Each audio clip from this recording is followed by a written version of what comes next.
신약성경 71면 마가복음 10장 17절에서 22절까지의 말씀을 봉독하겠습니다. 하나님의 말씀을 봉독합니다. 예수께서 길에 나가실새 한 사람이 달려와서 꿇어앉아 묻자오되 선한 선생님이여 내가 무엇을 하여야 영생을 얻으리이까? 예수께서 이르시되 내가 어찌하여 나를 선하다 일컫느냐? 하나님 한 분 외에는 선한 이가 없느니라. 내가 계명을 안 하니 살인하지 말라, 간음하지 말라, 도둑질하지 말라, 거짓 증언하지 말라, 속여 빼앗지 말라, 내 부모를 공경하라 하였느니라. 그가 여짜오되 선생님이여 이것은 내가 어려서부터 다 지켰나이다. 예수께서 그를 보시고 사랑하사 이르시되 내게 아직도 한 가지 부족한 것이 있으니 가서 내게 있는 것을 다 팔아 가난한 자들에게 주라. 그리하면 하늘에서 보화가 내게 있으리라. 그리고 와서 나를 따르라 하시니 그 사람은 재물이 많은 고로 이 말씀으로 인하여 슬픈 기색을 띠고 근심하며 가니라. 아멘. 나의 전부이신 주님만을 의지하며 살아가는 저와 여러분 모두가 되시기를 바랍니다. 기나긴 추석 명절 잘 보내셨습니까? 너무 길죠? 네, 긴 만큼 길도 길더라고요. 저도 고향에 오가는데 뉴스하고는 달리 한 9시간, 10시간 걸려서 왔다 갔다 하느라고 애를 좀 먹었는데 평소처럼 그 정도면 굉장히 피곤할 텐데 피곤치 않았습니다. 여러분들께서 다 같이 기도해 주신 덕분이라 생각합니다. 길게 운전을 하다 보면 몇 가지 곤란한 점이 있습니다. 첫 번째는 화장실 가기가 어렵다는 거. 그래서 커피를 마시고 싶어도 못 마십니다. 그리고 잠이 온다는 거. 그래서 늘 딱딱한 거를 운전하는 내나 씹고 운전을 해서 여기가 좀 이렇게 뻐근합니다. 지금은 많이 나았는데 그래도 무사히 명절 잘 보내시고 먼 길 오갔는데 아무 사고 없이 해주신 하나님께 영광의 박수 한번 올려드리겠습니다. 네, 감사합니다. 우리는 지난 세 주간 오병이어에 관한 말씀을 나누었습니다. 3주 전에 제가 오병이어라는 제목으로 여러분과 말씀을 나누었고, 지지난주에는 무엇을 나의 오병이어로 드리자고 했을까요? 나의 인생, 내 시간을 하나님께 오병이어로 들어보자. 지난주에는 뭘 드리자고 했죠? 나의 기도, 나의 작은 기도를 하나님의 손에 올려드릴 때 하나님께서 그것을 통해서 역사하신다. 이렇게 나의 시간과 기도의 오병이어를 주님의 손에 올려드릴 때 주님께서 그것을 세상을 변화시키는 기적의 시작이 됨을 우리는 말씀을 통해서 확인할 수가 있었습니다. 그리고 오늘 우리가 이 세상을 살아가면서 어쩌면 가장 민감할지 모르는 나의 재물에 대해서 살펴보고자 합니다. 자본주의 시대를 살아가고 있는 우리에게 돈은 우리의 생존과 직결된 문제입니다. 우리의 생존과 직결된 문제. 제가 오랫동안 이렇게 훈련시켜온 청년 하나가 있는데 오랜만에 저를 찾아왔습니다. 그 친구는 늘 겨울이 되면 이렇게 노숙을 하던 친구였습니다. 열심히 일을 한다고 하는데 노숙을 하기도 하고 그래서 그 녀석을 붙잡아다가 일을 잘 할 수 있도록 빠지지 않고 일을 하고 또 고시원을 하나 얻어서 거기에서 살도록 또 돈도 조금씩 저축하도록 오랜 시간에 걸쳐서 훈련을 시켰습니다. 제가 지금 돌아보면 한 5, 6년 훈련을 시킨 것 같아요. 겨우 그렇게 해서 일을 열심히 하고 또 이렇게 원룸에서 잘 살아갈 수 있는데 명절 전에 그 녀석이 찾아왔습니다. 커다란 가방을 하나 메고 제가 그 녀석을 이렇게 같이 해온 날이 오래기 때문에 너 또 나왔구나 라고 얘기를 하니 아니나 다를까 고시원을 나왔답니다. 왜 나왔니 물어보니까 쉬는 날이 많아서. 쉬는 날이면 이 친구가 일을 못 나가요. 일을 매일 나가서 일당을 받고 살아가는데 일을 못 나가니까 돈을 벌지는 못하고 현재 수중에 있는 돈이 얼마 정도 되는데 이것으로 괜히 그 고시원에 들어가서 고시원비 내고 뭐 하고 그러면 부족할 것 같아서 차라리 고시원을 나오자. 그렇게 해서 나왔다는 거예요. 네 수중에 얼마가 있니? 물어보니까 얼마가 있대요. 그러면 고시원비 얼마, 쉬는 동안 하루에 살아갈 수 있는 돈이 얼마. 괜찮네. 지금 네가 가지고 있는 돈으로 충분히 살 수 있어. 돌아가자마자 고시원을 또 새로 잡아라. 정 부족하면 내가 돈을 보내주마. 그랬더니 안 잡을 줄 알았어요, 솔직히 저는. 그런데 가자마자 전화를 했어요. 목사님, 고시원 새로 들어왔어요. 그래, 잘했다. 잘 살아봐라. 명절 동안 잘 지내거라. 그 다음날 전화가 왔어요. 아무리 생각해도 남은 날을 한 일주일 살아야 되는데 돈이 부족할 것 같아요. 그래, 써보고 부족하면 목사님께 말해라. 그럼 빌려주마. 제가 그 녀석에게 돈을 주지는 않습니다. 늘 빌려주면 늘 갚습니다. 그래서 또 빌려주기도 했습니다. 이 녀석은 자기 수중에 있는 돈이 얼마 없다는 사실에 남은 날을 살아갈 것을 걱정했던 거예요. 이렇게 돈은 우리의 생존과 직결된 문제입니다. 때로는 돈이 우리에게 안정감을 주기도 하고 우리 자녀들의 미래를 약속하는 것처럼 보이기도 합니다. 그리고 때로는 돈이 우리의 가치를 증명하는 수단이 되기도 합니다. 그래서 우리는 그런 재물을 얻기 위해서 우리의 시간과 건강과 때로는 관계까지도 희생하는 재물이 우리 삶의 중심이 되어버린 시대를 우리는 살아가고 있습니다. 오늘 여러분이 읽으신 성경 본문에도 이렇게 재물이 자신의 삶의 중심이 되어버린 사람을 볼 수가 있습니다. 오늘 여러분이 읽으신 본문의 주인공을 성경은 누구라고 표시하고 있습니까? 한 사람이라고 표시하고 있죠. 한 사람. 오늘 여러분이 읽으신 성경에는 한 사람이라고 표시하고 있는데 마태와 누가복음에 나오는 동일 본문을 보면 그 사람이 젊은 청년이라고 표시하고 있습니다. 그리고 그 사람은 상당히 사회적으로 높은 지위를 가진 관원이었다고 증언하고 있습니다. 또 그 사람은 큰 부자였답니다. 젊어서 높은 관직에 오르고 큰 부자가 될 만큼 넉넉하게 살아갔던 사람이었다는 겁니다. 세상적인 기준으로 볼 때 그는 모든 것을 다 가진 성공의 표본과 같은 그런 사람이었습니다.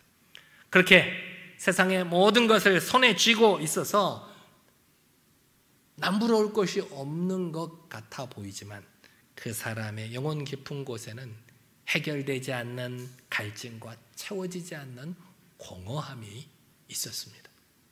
그래서 그는 예수님 앞에 달려와서 자신의 체면도 다 버리고 예수님 앞에 무릎을 꿇고 예수님께 이렇게 물었습니다.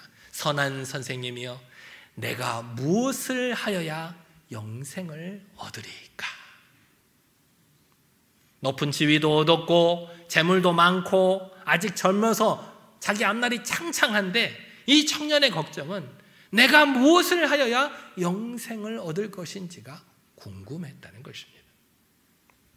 그렇게 질문하는 청년에게 예수님께서 십계명의 내용을 다시 한번 상기시키고 계십니다. 19절 말씀을 보면 내가 계명을 안 하니 살인하지 말라, 간음하지 말라, 도둑질하지 말라, 거짓 증언하지 말라, 속여 빼앗지 말라, 내 부모를 공경하라 하였느니라. 이 말씀을 듣자마자 이 청년은 한치의 망설임도 없이 자신 있게 대답합니다. 선생님이여, 내가 이것은 어려서부터 다 지켰나이다. 다 지켰나이다.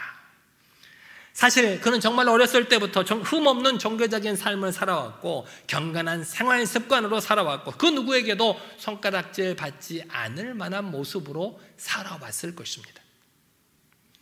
하지만 그의 그런 모습이 자기 스스로를 의롭다고 여기는 요인이 되었고 하나님 앞에서도 떳떳하다고 생각했다는 것입니다.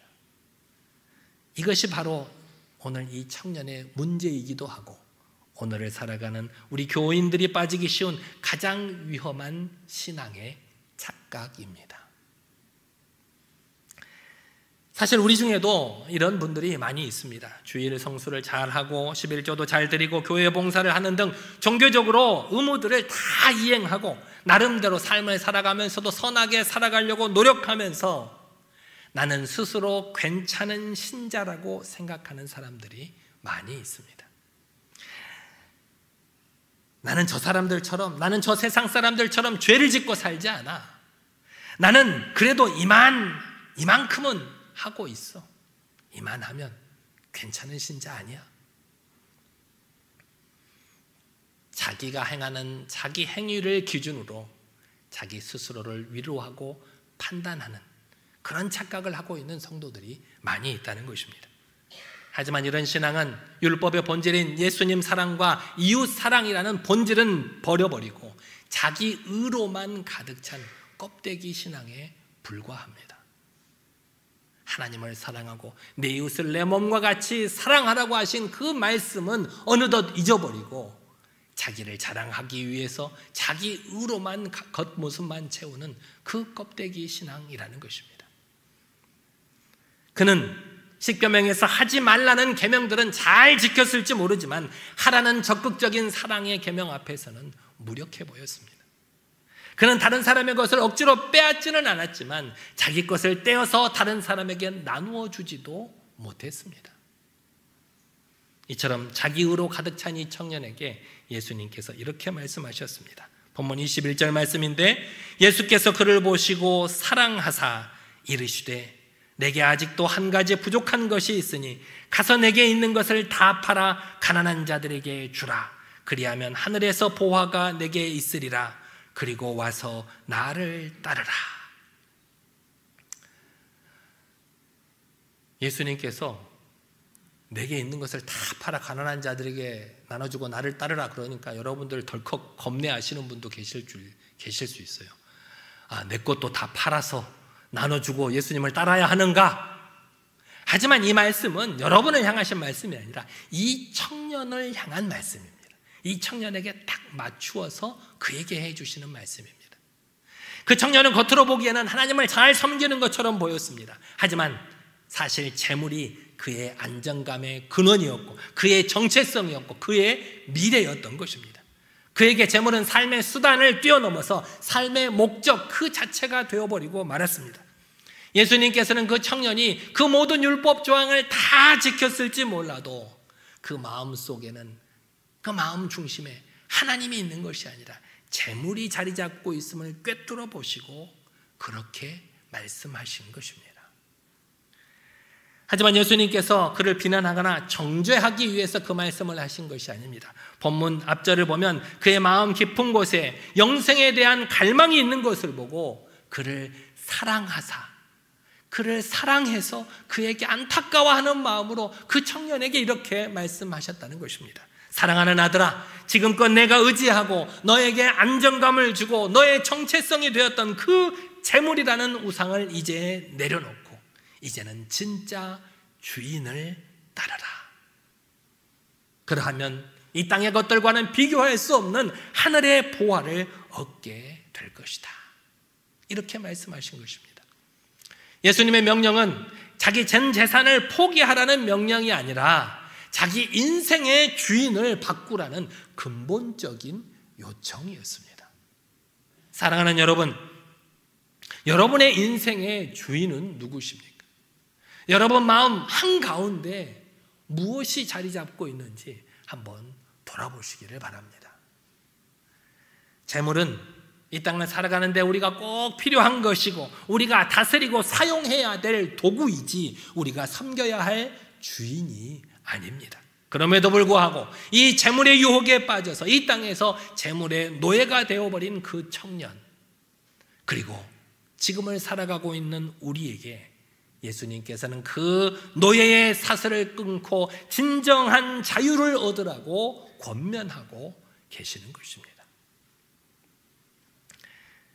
예수님께서는 이 청년에게 지금 영생과 자유, 재물, 영생과 재물 이 둘 중에 하나를 선택하라고 선택권을 그에게 주셨습니다. 그런데 청년이 무엇을 선택했을까요? 청년은 무엇을 선택했죠? 22절 말씀에 보면 그 사람은 재물이 많은 고로 이 말씀으로 인하여 슬픈 기색을 띠고 근심하며 가니라. 그 사람이, 그 청년이 재물이 적었다면 자기 재물 다 나눠주고 예수님을 따라갔을 수도 있어요. 그런데 뭐가 많았다고요? 재물이 많은 고로, 재물이 많은 고로. 예수님의 말씀을 듣는 순간 청년의 얼굴이 순식간에 잿빛으로 변하고 말았습니다. 그리고 그 깊은 슬픔과 고뇌에 찬 발걸음으로 그 예수님 앞자리를 떠나고 말았다는 것입니다. 그 청년의 마음 한켠에는 영생에 대한 갈망이 있었습니다. 내가 높은 명예도 없고 지위도 있고 부자로 사는데 내가 어떻게 하면 영생을 얻을 수 있을까? 그 영생에 대한 갈망이 마음 한켠에 있었지만 또 다른 한편으로는 차마 떨쳐버릴 수 없는 재물에 대한 유혹이 그에게 있었다는 것입니다. 그는 영생도 얻고 싶고 재물도 지키고 싶었습니다. 하지만 예수님께서는 너희가 하나님과 재물을 겸하여 섬기지 못할 것이라고 분명히 우리에게 말씀하셨습니다. 영생을 선택하든 재물을 선택하든 한 가지를 선택해야 한다는 것입니다. 이 부자 청년은 영생이라는 최고의 기쁨을 얻기 위해서 예수님 앞에 달려와 그 앞에서 무릎을 꿇었지만 그가 영생을 위해서 그 많은 재물을 포기해야 된다는 말을 듣고 그 재물을 포기하지 못했습니다. 결국 그 청년은 영생도 잃어버리고 기쁨도 잃어버린 채 무거운 근심의 짐만 짊어지고 돌아갈 수밖에 없었다는 것입니다. 사랑하는 여러분, 여러분이 가진 재물은 무엇입니까? 여기서 재물이라고 하니까 꼭 내게 가진 돈, 내 통장의 잔고만을 뜻하는 것이 재물이 아닙니다. 나를 근심하게 만들고 내가 예수님을 따르는 길을 주저하게 만드는 그 모든 것들이 나의 재물이 될 수 있습니다. 어떤 이에게는 세상에서의 성공과 명예가 그 재물일 수 있습니다. 어떤 이에게는 자녀에 대한 지나친 집착과 기대가 재물이 될 수도 있습니다. 그리고 또 어떤 사람에게는 나의 경험이나 지식, 때로는 나의 자존심이 나의 재물이 될 수 있습니다. 심지어는 안정되고 편안하게 살아가는 나의 삶 자체가 우상이 될 수도 있습니다. 이 시간 나 스스로에게 정직하게 한번 물어보시기를 바랍니다. 내 삶에서 주님보다 더 사랑해서 결코 포기할 수 없다고 여기는 것이 무엇인가? 내가 주님을 사랑한다고, 내가 주님을 따르겠다고 결단하고 있지만 내 마음 중심의 자리를 내어드리지 못하고 있는 것이 무엇인지 여러분 스스로에게 한번 물어보시기를 바랍니다. 이런 부자 청년과 정반대의 삶을 살아간 사람들도 있습니다. 석유 재벌인 존 데이비슨 록펠러라는 사람을 한 번쯤은 들어보셨을 것입니다. 록펠러라고 하는 사람은 30대에 백만장자가 되었습니다. 40대에는 미국의 최대의 부자가 되었고 50대에는 전 세계에서 가장 부자가 되었습니다. 그는 돈을 버는 데는 천재적인 수단을 가지고 있었지만 그의 삶은 지옥과 같았습니다. 왜냐하면 극심한 스트레스와 탐욕으로 인해서 그는 불면증과 소화불량으로 늘 고생하며 살았습니다. 소화가 잘 되지 않아서 영양실조로 인해서 피골이 상접했고 또 머리카락과 눈썹과 콧수염까지 모두 빠져버리는 그런 질병을 앓고 있었습니다. 겉에서 보면 유령 같아 보입니다. 먹지를 못해서 피골이 상접했지, 얼굴은 희멀건하게 있지, 머리카락 모든 털은 다 빠져버렸지. 겉에서 보면 유령이나 다를 바 없었습니다. 의사는 그에게 1년 이상을 살기 어려울 것이라는 시한부 판정을 내리고 말았습니다. 죽음의 문턱에 이르러야 이 록펠러는 자신의 살아온 인생을 되돌아보기 시작했습니다. 그동안 돈을 벌기 위해서 악착같이 평생을 살아왔는데 그에게 남은 것은 망가진 몸과 고독과 죽음의 공포뿐이었습니다. 그리고 그때서야 그는 마지막으로 자기 인생에 정말 의미 있는 일을 해보자라고 결단을 하고 자신의 재산을 떼어서 나누기 시작했습니다. 시카고 대학을 설립하고 록펠러 재단을 세워서 전 세계의 가난한 이들과 병든 자들을 돕기 시작했습니다. 그렇게 자신의 것을 떼어서 남들과 나누자 놀라운 일이 벌어지기 시작했습니다. 악착같이 자신의 손에 움켜쥐었던 재산을 떼어서 나누기 시작하자 그 돈을 벌 때는 느끼지 못했던 기쁨과 평안이 자신의 마음속에서 솟아나기 시작했습니다. 식욕이 돌아오고 잠을 잘 잘 수가 있었고 빠졌던 머리카락도 점점 다시 자라나기 시작했습니다. 의사가 1년밖에 살지 못할 것이라고 했는데 그는 그 이후로 40년이 넘는 인생을 살아서 97세에 주는 것이 받는 삶보다 더 행복하다라고 하는 유언을 남기고 평안하게 눈을 감았다고 합니다. 오늘 여러분이 읽으신 본문 속의 부자 청년은 그 재물을 끌어안고 근심 속으로 걸어 들어갔지만 이 록펠러는 자기의 재산을 나누어 줌으로 근심에서 벗어나 새로운 생명을 얻게 되었다는 것입니다. 이 두 갈림길이 바로 우리 앞에도 놓여 있습니다. 재물을 선택할 것인가? 영생을 선택할 것인가? 여러분은 어느 길을 선택하시겠습니까? 세상은 더 많이 쌓으라고 우리를 유혹합니다. 벌 수 있을 때 바짝 벌어서 쌓아둬야 내가 나이 들어서도 평안한 삶을 살아갈 수 있지 않겠냐고 우리를 유혹합니다. 하지만 성경은 더 많이 떼어서 나누라고 우리에게 가르치고 있습니다. 그래서 우리는 의식적으로 나누고 베푸는 삶을 훈련해야 합니다. 내 것을 다른 사람에게 떼어서 나누는 것이 쉬워 보이지만 쉽지 않습니다. 저 사람은 가진 것이 많아서 자신의 삶에 여유가 있어서 떼어서 나누겠지라고 생각하지만 부자가 나누는 것이 더 어렵습니다. 더 어려워요. 가진 것이 많은 사람이든 가진 것이 적은 사람이든 자기의 것을 떼어서 나누는 것은 가장 어려운 시험입니다. 쉽지 않다는 것입니다. 그래서 우리는 떼어서 나누는 훈련을 해야 합니다. 혹시 내 주변에 재정적으로 어려운 이웃은 없는지 돌아보고 복음을 위해서 헌신하는 선교사님들을 위해서 물질로 후원하고 교회의 필요를 채우는 일에 기쁨으로 동참하는 여러분 모두가 되시기를 바랍니다. 여러분이 하나님께 드리는 헌금과 이웃에게 나누는 그 나눔은 단순히 돈을 쓰는 행위가 아니라 재물이 나의 주인이 아니라는 선포이고 하나님 나라의 재물을 쌓는 가장 지혜로운 투자라는 사실을 잊지 마시기를 바랍니다. 여러분이 그렇게 열심히 여러분의 노후를 위해서 악착같이 쌓아두고 모아둔 돈이 누구를 위해서 쓰일지 그것은 알 수 없는 길입니다.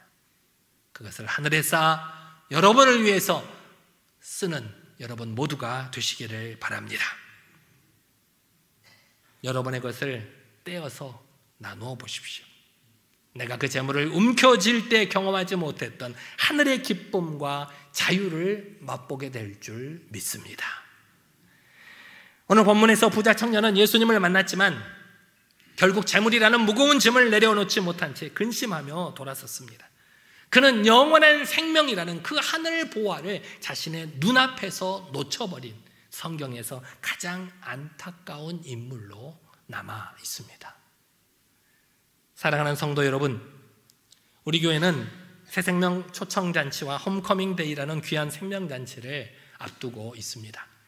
이 시간은 이 땅의 그 어떤 것과는 비교할 수 없는 예수 그리스도의 복음과 사랑을 나누는 축복의 시간입니다. 왜 우리가 이렇게 이 잔치에 우리의 시간과 기도와 재물을 쏟아 부어야 할까요? 그것은 오늘 말씀에 나오는 부자 청년처럼 자신에게는 많은 것을 가졌음에도 불구하고 여전히 영적인 목마름으로 고통받는 이들이 우리 주변에 많이 있기 때문입니다. 내 사랑하는 가족, 내 직장 동료, 또 내 가족 중에서도 아직 예수님을 만나지 못해 근심의 무거운 짐을 지고 살아가는 이들이 많기 때문입니다. 또 한때는 우리와 같이 주님의 품에서 신앙생활을 열심히 했지만 세상 풍파와 여러 가지 시험과 시련에 밀려서 교회를 떠나 외롭게 방황하고 있는 그들을 우리가 다시 품어야 하기 때문입니다. 이 영혼 구원 잔치를 위해서 여러분의 기도와 헌신 그리고 물질이라는 오병이어를 하나님의 손에 올려드리시기를 바랍니다. 한 영혼을 초대하기 위해서 그냥 되는 것이 아닙니다. 여러분이 그 영혼을 위해서 간절히 기도하고 나하고 차 한잔 하자, 따뜻한 차 한잔 대접하고 또 나하고 밥 한번 먹자, 식사 한번 대접하고 작은 선물로 준비해서 그 사람에게 선물을 하고 또 여러 가지 행사를 필요한 여러 가지 재정들을 감당하는 이 모든 것이 바로 오늘 주님께서 우리에게 요구하시는 오병이어라는 것입니다. 사랑하는 여러분, 주님께서 부르실 때 부자 청년처럼 앞뒤로 계산하며 돌아서지 않는 여러분들이 되시기를 바랍니다. 내가 가진 것이 너무 작다고 주저하지 않는 여러분이 되시기를 바랍니다. 오병이어의 기적은 한 소년이 자신의 도시락을 내어놓는 작은 순종에서부터 시작될 수 있었습니다. 그 어린아이가 내어드린 보리떡 5개와 물고기 2마리를 통해 5,000명을 먹이신 우리 주님께서 우리가 기쁨으로 드리는 물질과 헌신을 통해서 한 영혼이 영원한 생명을 얻는 구원의 역사를 이루어 주실 줄 믿습니다. 여러분의 시간과 기도와 물질의 오병이어를 기쁨으로 주님의 손에 올려드림으로 한 영혼을 주님께로 인도하는 일에 동참하고 하늘의 신령한 복과 함께 이 땅의 기름진 복을 받아 누리는 저와 여러분 모두가 되시기를 간절히 기도합니다. 이 시간 다 같이 말씀을 의지해서 기도하겠습니다. 하나님, 내가 재물에 대한 욕심이 나를 지배하고 있었던 지난날을 회개하오니 용서하여 주시옵소서. 하나님, 11조를 통해서 하나님께서 내가 가진 재물의 주인 되심을 고백하지 못했음을 회개하오니 용서하여 주시옵소서. 이제는 내가 가진 것을 기쁨으로 주님께 올려드림으로 그것을 통해 죽어가는 영혼을 살리고 잃어버린 영혼이 돌아오는 구원의 역사가 일어날 수 있도록 해달라고 이 시간 다 같이 한 목소리로 간절히 기도하겠습니다. 능력의 하나님 아버지, 어리석고 부족한 우리들 하나님의 거룩하신 말씀으로 깨우쳐 주심에 감사를 드립니다. 아버지 하나님, 영생을 위하여 자신의 모든 것들을 내어놓으라는 주님의 말씀에 아버지 하나님, 재물을 포기하지 못하고 돌아섰던 어리석은 이 부자 청년처럼 때로는 내가 가진 것이 너무 작다고 주저하고 있지는 않는지 나 자신을 돌아볼 수 있도록 인도하여 주시옵소서. 주님께서 내게 부르시는, 내게 원하시는 오병이어가 무엇인지, 지금 나의 손에 들려있는 것이 무엇인지 돌아보게 하시고 그것을 주님 손에 올려드림으로 하나님의 커다란 역사를 이룩할 수 있는 우리 모든 동함의 성도들이 될 수 있도록 인도하여 주시옵소서. 아버지 하나님, 주님을 믿고 살아간다 하여 아버지 자신했지만 재물이 내 중심을 지배하고 있었음을 회개합니다.